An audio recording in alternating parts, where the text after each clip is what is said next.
अहमद अंसारी, प्रदेश अध्यक्ष उत्तर प्रदेश बुनकर वाहिनी। इकबाल भाई, बुनकरों की अगर बात कही जाए तो आज की स्थिति है कि महंगाई बढ़ती जा रही है, बुनकर की मजदूरी वहीं के वहीं रुकी हुई है। क्या इसकी वजह है, क्या कारण है? भाई देखिए, हर क्षेत्र में सरकार कुछ न कुछ अपना अनुदान देती है।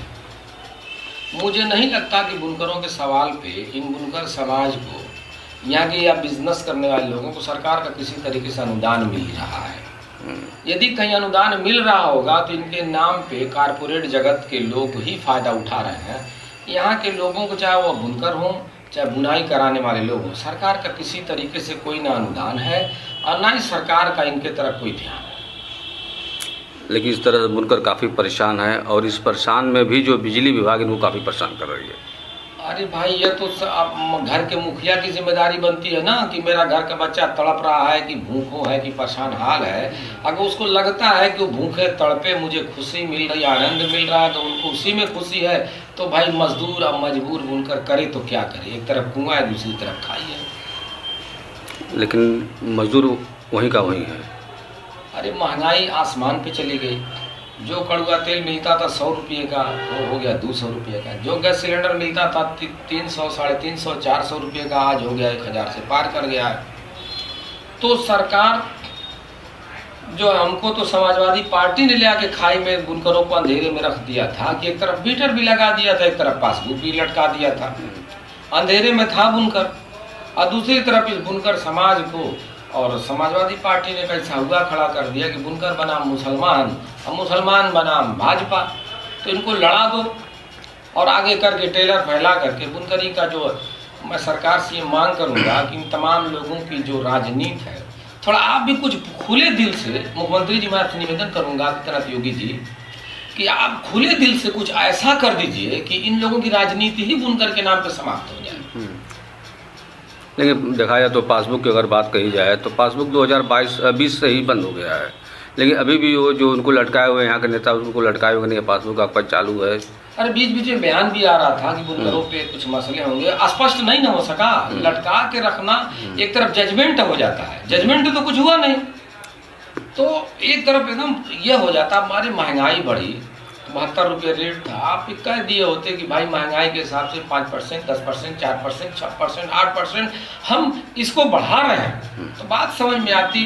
अगर आपको लगता है कि हम भाई कारपोरेट जगत से ही संबंध रखेंगे, जो हमारे वोटर हैं, जो सपोर्टर हैं, जो हमारी जनता है, वो चाहे भूखे मरे परेशान रहे। भाई मैं ये देखता हूँ कि देश में 2 ही जातियाँ हैं, किसान एक बुनकर। कृषि है जो अन्नदाता है, जो किसान हमारा भाई है, वो पेट भरने का काम करता है, और जो बुनकर है, जो मजदूर है, वह तन ढकने का काम करता है। और किसी भी कीमत पर आदमी नंगा तो नहीं रख सकता, एक सेकंड नहीं रख सकता। अगर ईश्वर ने उसको मंद बुद्धि नहीं बनाया है तो, अगर दिल दिमाग से फ्रेश है तो वह नंगा नहीं रह सकता। एक बेला तो भूखा रह सकता है, लेकिन नंगा 1 सेकंड 1 मिनट नहीं रह सकता। तो ऐसी स्थिति में सरकार अगर हमको लाचार बना रही है तो हम करें क्या करें?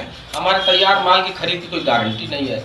हमारे जिस तरीके से किसानों की कुछ मंडी बनी है, बुनकरों की कौन सी मंडी है? बुनकर अपना माल कहाँ बेचे? या तो सरकार जो है इन सेठियों से माल खरीद ले, मऊ के जो गिरस्ता हैं इनका माल खरीद ले ताकि ये बुनवाएं। इनके पास ही बजट कहाँ से आएगा? भाई कोई ऐसा तो नहीं ना चलो भाई अब पेड़ में ऐसे जोड़ दिए पत्ती की तरह पैसा गिर गया, ऐसा इनके पास जो भी पूंजी है उसी में ना करेंगे।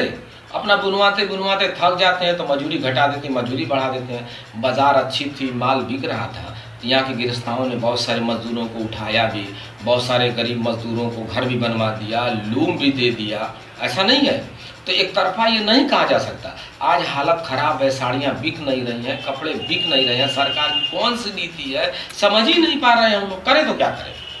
यानी सरकार बुनकर पर बिल्कुल ध्यान नहीं दे रही है। अब कहाँ ध्यान दे रही भैया, अब यह तो हमें नहीं मालूम। हो सकता है कि सूरत, गुजरात, अहमदाबाद या बड़े बड़े अंबानी, अडानी इस तरीके से लोग हैं, उनके ऊपर अगर सरकार की निगाहें होंगी तो अलग बात है, क्योंकि वो भी भारत के वासी हैं, हम भी भारत के वासी हैं। अब निगाहें सरकार की जो है किधर है, अब तो सरकार ही बेहतर बताएगी। हम तो आशावान हैं, हम तो उम्मीद लगाए हुए हैं कि हो सकता है सरकार हमारी तरफ कब ध्यान दे दे। हम कोई आंदोलन कर नहीं रहे हैं, हम रेल की पटरी पर तो जाम कर नहीं रहे हैं, हम कोई हाईवे जाम कर नहीं रहे, हम तो निवेदन कर रहे हैं, आशावान है। और ऐसा नहीं कि हम बगावत कर रहे हैं। हम तो आसान है सरकार से कि हो सकता है कि हमारे कुछ अच्छे दिन आएंगे, सरकार हमारे बुनकरों को तैयार माल की खरीद की व्यवस्था करेगी। हमारे जो है बच्चों का जो है पढ़ाई, शिक्षा, चिकित्सा का मामला है, हमारी बहनें बड़ी हो गई हैं, हम उनके शादी करने के लिए हमारे पास पीले करने के लिए आज पैसे नहीं है, तो रोटी खाने के लिए पैसे नहीं, उनकी शादी हम कैसे करें, कहाँ से करें, किस हाल में करें। हमारे माँ बाप बीमार हैं, तत्काल उनको दवा इलाज कहाँ से करें। हमारे कटरैन के घर अगर चू रहे हैं तो हमें कटरैन कहाँ से खरीदें, हम कैसे जिए, एक तरफ कुआं है दूसरी तरफ खाई है, हम क्या करें। अब सरकार बताएं, मुख्यमंत्री जी बताएं, प्रधानमंत्री जी बताएं, जौन सा रास्ता दिखाएं भाई, जौन सा कहें खेत खलियान में लगा दे, काम करें, फावड़ा चलाएं, बुनकरी करें, फैक्ट्री में काम करें, कल कारखाने करें, तो हम तो करने के लिए तैयार हैं। सरकार बताएं, तय करें कि हम क्या करें। देखा जाए कि गरीबी बहुत चरम सीमा पर है और मऊ में काफ़ी जो है कि मिलें बंद हैं, क्या सवाल इस पर क्या कहना चाहेंगे? अरे भाई, मिल की तो लड़ाई काफ़ी दिनों से चली, उसमें मजदूर थे, जो मिल, ये प्रधान मिल थी, कताई मिल थी, स्वदेशी काटन मिल थी, मिलें थी, तो उसमें कम से कम अगर 5,000 10,000 मजदूर काम करते थे, 5,000 10,000 गिनती हुई ना, वो 50,000 परिवार चलता था। उनके हाथ में जब पैसे आते तो मंडी में आते थे, मंडी में आते थे, सब्जी खरीदते, तेल खरीदते थे, साबुन खरीदते थे, छोटा मोटा जो भी अपना ज़रूरियात का ज़िंदगी का सामान खरीदते, चप्पल खरीदते थे, टेम्पू से आते थे, जाते थे, रिक्शा से, तो सबका जीविका उसी में चलता था। वो भी अपना महीने में जो पगार मिलती थी, कुछ थोड़ा बहुत पैसा अपने परिवार के लिए बचा देते थे, और कुछ जो है अपना तमाम वो पैसा तो थोड़ा बढ़ता था, तो तमाम लोग उनसे जो सब्जी बेचने वाला था, सब्जी बेचता था, उसका भी परिवार चलता था। तो हम सरकार से कहेंगे मिलें चालू होनी चाहिए। आप तमाम कारपोरेट जगत की नीतियाँ बना के बड़े बड़े कारपोरेटों को बड़ा से बड़ा अनुदान देते हैं, उनको बड़े बड़े कर्ज सरकारें माफ़ करती हैं, तो हम सरकार से कहेंगे बुनकरों प्रति कुछ अनुदान दे। आखिर बुनकर है कौन? जो 10 लूम चलाता है वो भी बुनकर है, जो 2 लूम चलाता है वही बुनकर है। बुनकर है कौन? नहीं, जो वास्तव में देखिए 2 तरह की कैटेगरी है। एक जो है कुछ लोगों के पास अपना पूंजी इकट्ठा करके 150 लूम लगा करके वो मजदूरों से चलवाते हैं, तो काम पर काम बांट करके, और मजदूर बुनकर हैं जो अपने घरों ले आकर के 1 लूम 2 लूम चलाते हैं। चूँकि वहाँ कोई दूसरा रोजगार नहीं है, कोई दूसरा व्यवसाय नहीं है, कोई कारोबार नहीं है, तो इसी में एक तरीके से यहाँ का कारोबार की हाल ये है कि जिस तरीके से आप दरिया में जाइए और चारा शीश में आप दरिया में, एक तो जाल फेंकी जाती है, शीश लगा के हम चारा नदी में डालते हैं कि गोदा लगा करके खाने की, कि अगर मछली फंस गई तो मेरी, और न चारा जो है पानी में बह गई या मछलियाँ खा गई तो सब नदी का, वही हाल यहाँ के कारोबार की है। अब उसी तरह यहाँ के लोग व्यापारियों को इस हाथ में भेज देते हैं माल कि चलो भाई वहाँ पैसा आ जाएगा तो मेरा, यानी तो अधिकांश मऊ के पैसे डूब जाते हैं। कोई ऐसी पॉलिसी तय होना चाहिए कि जहाँ कम से कम हाँ हमारा मऊ, हमारा पूर्वांचल, ये उद्योग या कारोबार ये आगे बढ़ेगा, तो ये बहुत सारा GST है, इनकम टैक्स है, सेल टैक्स है, सरकार का राजस्व बढ़ाने का ये बुनकरी काम करता है। और सरकार हर हाथ को रोजगार नहीं दे सकती, अगर सरकार हर हाथ को नौकरी नहीं दे सकती, तो हम सरकार से ये कहेंगे कि बिजली का जो मामला है उसमें कुछ अलग से बुनकरों का बजट बना दे। अब बुनकरों को जीने खाने के लिए उन्हें बिजली जो मुहैया थी उसे तय करा दे। कितनों कम नौकरी देंगे, 40,000 50,000 60,000 देंगे तो उतनी बिल तो नहीं आएगी बुनकरों की ना। और उसमें पूरा बुनकर समाज उसमें लगा हुआ है, बुनकरी करता है, उसमें अपने परिवार का पेट पालता है, दवाई इलाज करता है, बच्चों को शिक्षा चिकित्सा की तरफ ले जाता है।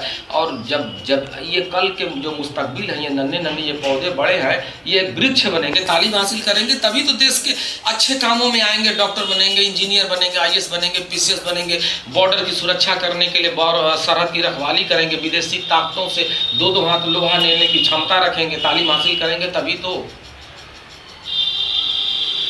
यानी कि पूरी तरह से बुनकर ही यहाँ पर शांत है। बुनकर पलायन कर रहे हैं, खाड़ी देशों में जाके गुलामी कर रहे हैं, मजदूरी कर रहे हैं। यहाँ से बहुत सारे लोग पलायन करके दूसरे प्रांतों में चले गए, अलग अलग कामों में बट गए हैं।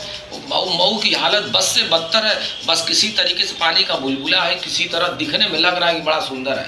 एक आपको उदाहरण दे दूँ, आप कहीं गढ़ई ताल तलैया में चले, जो काई लगी रहती है ना, दूर से देखने में लगेगी कि मखमल बिछा हुआ है, मखमलिन काय तरह लगेगी, लेकिन आप उसमें जाएंगे तो धरातल में खत्म, एकदम आप नामो निशान मिट जाएगा। वही हाल दिखने में अब कालीन मऊ नजर आ रहा है, वरना मऊ नीचे से बुनकरों की हालत, अब बुनकरों से संबंधित लोगों की हालत, इस कारोबार में लगने वालों की हालत बद से बदतर हो गई है। एक ओरिजिनल कालीन आज आप गढ़ई बुढ़ा देखेंगे ताल तलैया में, जो काई लगी रहती कालीन की तरह खूबसूरत नजर आती है।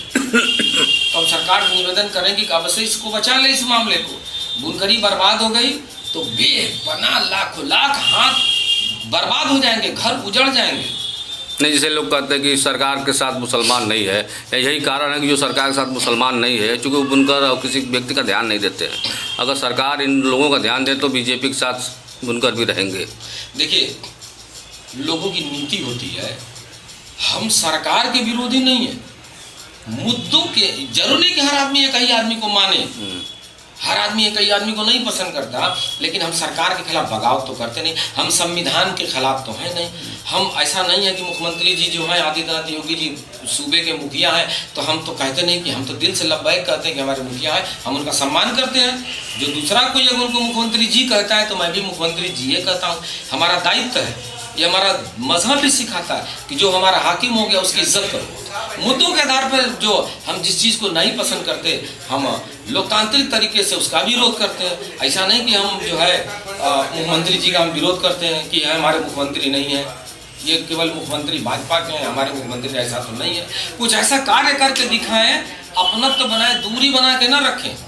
ऐसा कुछ दिखावा करें कि दूसरे के मुँह में काली पूछ जाए और हम कहें नहीं भाई अब तक गुमराह। मैंने कहा ना कि बुनकर की कोई जात नहीं होती, कोरी से ले करके और आपके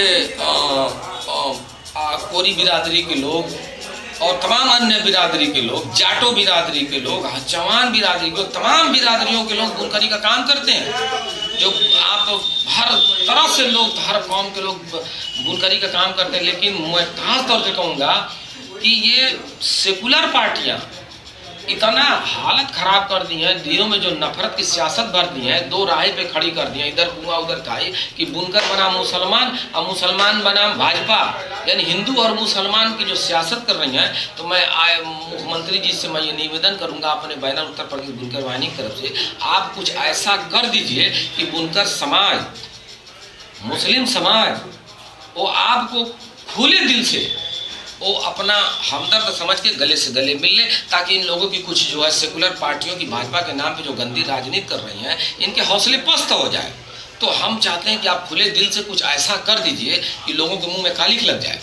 आज जैसे कि कलेक्ट्रेट में 120 शादियाँ हो रही हैं, कलेक्ट्रेट में क्या कहना चाहेंगे इसमें? ये अच्छी बात है, 120 शादियाँ हो रही हैं, ये तो बहुत अच्छी बात है। ये मेरे लिए सबसे खुशी की बात होगी कि जो हमारी बहन बेटियाँ बड़ी हो गई हैं, वह जब आदमी इंसान बड़ा हो जाता है तो जब उसकी प्राकृतिक मामला है कि शादी ब्याह होना जरूरी है, अब शादी ब्याह समय से नहीं होता है तो तमाम दाएं बाएं लोग होने लगते हैं, परिवार की मर्यादा भी गुजरने लगती है। ये तो बहुत नेक काम है, बहुत अच्छा काम है, हम सराहना करते हैं, हम बधाई देते हैं कि 120 शादियाँ हो रही हैं, और भी ज़्यादा शादियाँ हों। और जो कुछ पैसे वाले लोग हैं, जिनको ईश्वर ने, अल्लाह ने, खुदा ने कुछ पैसे दिया है, वो भी कुछ उसमें सहयोग करें, ताकि 120 शादी हो रही है, 500 आपके 40 शादियाँ हो, बेहतर हो और बढ़िया हो,